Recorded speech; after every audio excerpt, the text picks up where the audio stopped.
विद्यार्थियों, गत व्याख्यान में मैंने आप लोगों को बताया कि लोक कल्याणकारी राज्य किसे कहते हैं। एक ऐसा राज्य जो जनता के कल्याण के लिए कार्य करता हो, जो जनहित के बारे में सोचता हो, जो जनहित को सोचकर अपनी नीतियां निर्धारित करता हो, ऐसा राज्य लोक कल्याणकारी राज्य कहलाता है, जो न केवल अपने देश के समुदाय वरन अंतर्राष्ट्रीय सहयोग की भावना पर आधारित होता है।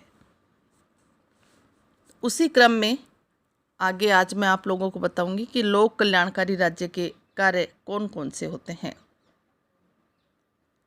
लोक कल्याणकारी राज्य क्योंकि जनता के हित से जुड़ा हुआ है, इसलिए ये कहा जाता है व्यक्ति के जन्म से लेकर यानी पालने से लेकर और उसके मृत्यु तक यह राज्य अपना दायित्व निभाता है। तो इसके कार्य भी बहुत कार्य हैं, लेकिन प्रमुख कार्यों के बारे में मैं चर्चा करना चाहूँगी। इसका पहला कार्य है वो है आंतरिक सुव्यवस्था तथा विदेशी आक्रमणों से रक्षा।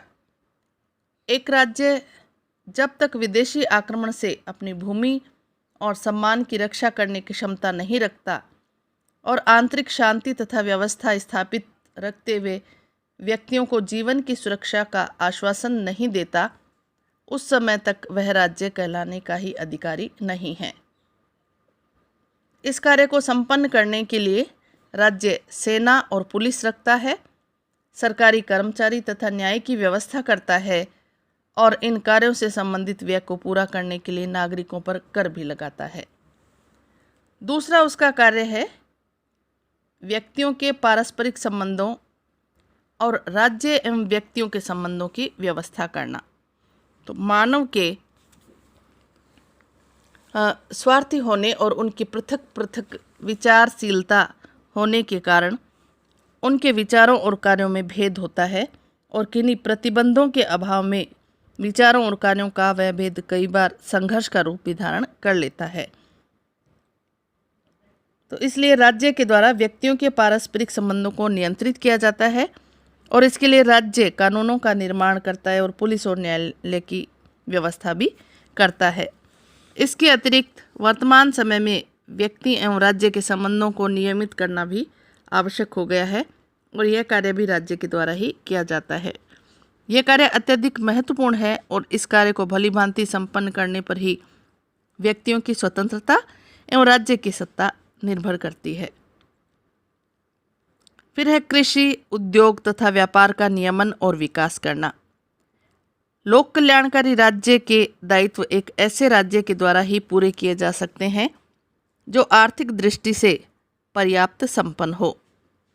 अतः इस प्रकार के राज्य के द्वारा कृषि, उद्योग तथा व्यापार के नियमन एवं विकास का कार्य भी किया जाना चाहिए। इसमें मुद्रा निर्माण, प्रमाणिक माप और तौल की व्यवस्था, व्यवसायों का नियमन, कृषकों को राजकोषीय सहायता, नहरों का निर्माण, बीज वितरण के लिए गोदाम खोलना और कृषि सुधार इत्यादि सम्मिलित है। राज्य के द्वारा जंगल आदि प्राकृतिक साधनों और संपत्ति की रक्षा की जानी चाहिए और कृषि तथा उद्योगों के बीच संतुलन स्थापित किया जाना चाहिए। फिर आर्थिक सुरक्षा के संबंध में कार्य। तो लोक कल्याणकारी राज्य का एक अत्यंत महत्वपूर्ण कार्य आर्थिक सुरक्षा संबंधी होता है। आर्थिक सुरक्षा के अंतर्गत अनेक बातें सम्मिलित है, जिसमें सभी व्यक्तियों को रोजगार और अधिकतम समानता की स्थापना प्रमुख रूप से मानी गई है। ऐसे सभी व्यक्तियों को जो शारीरिक और मानसिक दृष्टि से कार्य करने की क्षमता रखते हैं, राज्य के द्वारा उन्हें उनकी योग्यता के अनुसार किसी न किसी प्रकार का कार्य अवश्य ही दिया जाना चाहिए। जो व्यक्ति किसी प्रकार का कार्य करने में असमर्थ है या जिन्हें कार्य नहीं प्रदान कर सका, उनके लिए राज्य द्वारा जीवन निर्वाह भत्ते की व्यवस्था भी की जानी चाहिए।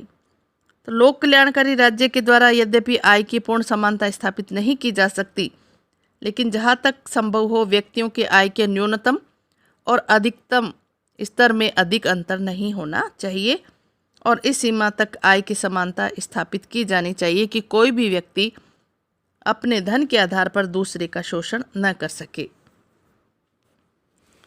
फिर अगला कार्य यदि हम देखें तो जनता के जीवन स्तर को ऊंचा उठाना है। लोक कल्याणकारी राज्य के द्वारा नागरिकों को न्यूनतम जीवन स्तर की गारंटी दी जानी चाहिए। ऐसी व्यवस्था की जानी चाहिए कि नागरिकों को अपने आप को स्वस्थ बनाए रखने के लिए पर्याप्त भोजन, वस्त्र, निवास, शिक्षा और स्वास्थ्य की सामान्य सुविधाएं अवश्य ही प्राप्त हो। इसके साथ ही राज्य के द्वारा नागरिकों के जीवन स्तर को उत्तरोत्तर ऊंचा उठाने का प्रयत्न किया जाना चाहिए। शिक्षा और स्वास्थ्य संबंधी कार्य लोक कल्याणकारी राज्य का उद्देश्य व्यक्तियों के लिए उन सभी सुविधाओं की व्यवस्था करना होता है जो उनके व्यक्तित्व के विकास में सहायक और आवश्यक हो। तो पहले तो हम कहते थे कि राज्य के लिए ये व्यवस्थाएं करवाने की क्षमता होनी चाहिए। राज्य में व्यक्ति के लिए न्यूनतम आवश्यकताएं रोटी, कपड़ा और मकान, लेकिन इसके साथ ही वर्तमान में शिक्षा और स्वास्थ्य भी उतना ही आवश्यक है और शिक्षा और स्वास्थ्य की सुविधा का विशेष रूप से उल्लेख किया जाना चाहिए। इस प्रकार का राज्य शिक्षण संस्थाओं की स्थापना करता है और एक निश्चित स्तर पर शिक्षा को अनिवार्य तथा निःशुल्क भी किया जाता है। औद्योगिक तथा प्राविधिक शिक्षा की व्यवस्था भी राज्य द्वारा की जाती है और इसी प्रकार चिकित्सा गृहों तथा प्रसव गृहों आदि की स्थापना भी की जाती है, जिसका उपयोग जनसाधारण निःशुल्क कर सकते हैं। और भारत में भी हम राज्य के द्वारा इस तरह की व्यवस्थाएं देख सकते हैं।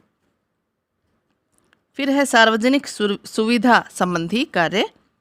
तो लोक कल्याणकारी राज्य का ये दायित्व बनता है कि वह परिवहन, संचार साधन, रेडियो, सिंचाई के साधन, बैंक, विद्युत, कृषि के वैज्ञानिक साधनों आदि की व्यवस्था करे और सभी सुविधाएं मुहैया करवाए। यद्यपि इन सुविधाओं के लिए राज्य द्वारा शुल्क प्राप्त किया जाता है, किंतु इन सुविधाओं का महत्व इस दृष्टि से भी है कि व्यक्ति अपने लिए इन साधनों की व्यवस्था नहीं कर सकता। साधन संपन्न राज्य ही ऐसा कर सकता है।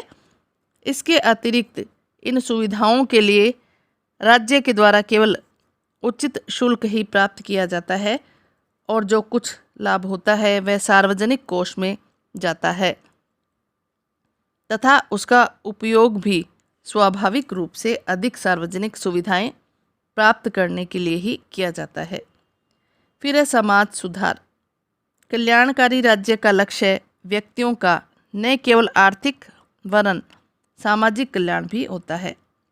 तो इस दृष्टि से राज्य के द्वारा मद्यपान, बाल विवाह, छुआछूत, जाति व्यवस्था आदि परंपरागत सामाजिक कुरीतियों को दूर करने के उपाय किए जाने चाहिए। तो समाज सुधार की बात हो या आर्थिक सुधार की बात हो, आर्थिक सुरक्षा की बात हो या जनता के जीवन स्तर को ऊपर उठाने की बात हो, लोक कल्याणकारी राज्य की ये कार्य बहुत ही महत्वपूर्ण माने गए हैं। इसके साथ ही जैसे आमोद प्रमोद की सुविधाएं प्रदान करने का दायित्व भी राज्य का बनता है। जनता को स्वस्थ मनोरंजन की सुविधाएं प्रदान करने के लिए राज्य के द्वारा सार्वजनिक उद्यानों, क्रीड़ा क्षेत्रों, सार्वजनिक तरणतालों, सिनेमा गृहों, रंगमंच और रेडियो आदि का प्रबंध भी किया जाना चाहिए। फिर जैसे नागरिक स्वतंत्रताओं की व्यवस्था। राज्य के द्वारा अपने सभी नागरिकों को विचार अभिव्यक्ति, सम्मेलन और संगठन आदि की स्वतंत्रता प्रदान की जानी चाहिए, जिससे लोकतांत्रिक आदर्श की व्यावहारिक प्राप्ति संभव हो सके। अंतर्राष्ट्रीय क्षेत्र के कार्य भी लोक कल्याणकारी राज्य के महत्वपूर्ण कार्यों में हम ले सकते हैं। अंतर्राष्ट्रीय स्तर पर जो कार्य राज्य के द्वारा किए जाने चाहिए वह शांति व्यवस्था स्थापित करना। तो लोक कल्याण का आदर्श किसी एक राज्य विशेष से नहीं है, वरन समस्त मानवता से इसका संबंध है।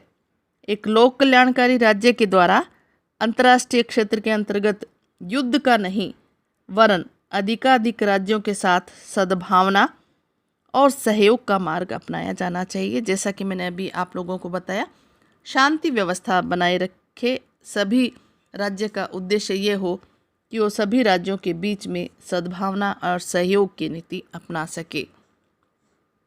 अपने अस्तित्व और सीमाओं या सम्मान की रक्षा के लिए उनके द्वारा शक्ति का प्रयोग किया जा सकता है, किंतु राजनीतिक या आर्थिक स्वार्थ की पूर्ति हेतु उसके द्वारा अन्य किसी राज्य के विरुद्ध बल प्रयोग नहीं किया जाना चाहिए। और यह एक लोक कल्याणकारी राज्य का प्रमुख दायित्व बनता है, उसका मुख्य कर्तव्य है। तो लोक कल्याणकारी राज्य के कुछ कर्तव्य गिनाए गए हैं, कुछ कर्तव्य मैंने बताए हैं आप लोगों को, किंतु समस्त कर्तव्यों की सूची तो तैयार नहीं की जा सकती, ये संभव भी नहीं है। व्यक्ति के जीवन में राज्य का हस्तक्षेप कहाँ से प्रारंभ हो, कहाँ पर समाप्त हो जाए, इस संबंध में निश्चित रूप से हम कुछ भी नहीं कह सकते। इस प्रश्न को ठीक ठीक उत्तर स्थानीय या राष्ट्रीय परिस्थितियों और आवश्यकताओं के संदर्भ में ही समझा जा सकता है, क्योंकि आज वर्तमान की जो जटिल परिस्थितियां हैं उनमें कोई भी व्यक्ति केवल अपने लिए या अपने प्रयास से ही जीवित नहीं रह सकता, और समाज द्वारा जनहितकारी कार्यों को पूरा करना अच्छे जीवन की एक आवश्यकता बन गई है। इसलिए राज्य के द्वारा अपने नागरिकों को वे समस्त सुविधाएं प्रदान की जानी चाहिए जो उनके सामूहिक कल्याण की वृद्धि करने वाली हो। तो बात चाहे व्यक्ति की व्यक्तिगत स्वतंत्रता की हो या उसके सर्वांगीण विकास की, लोक कल्याणकारी राज्य के द्वारा ही उसके इस तरह के हितों की पूर्ति की जा सकती है। धन्यवाद।